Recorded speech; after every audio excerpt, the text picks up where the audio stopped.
To je ta červená drasta a to je jedna svědčická drasta. To by se ta rejovanská drasta za młode holce a młode ženy.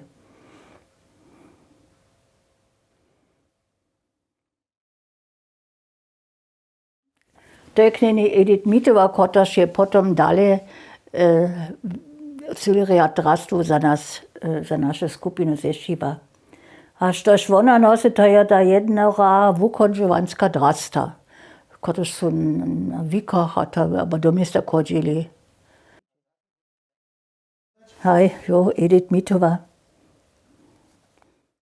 Ona sama woprawdźe tute wate šuđen, spytała we Wojrecach.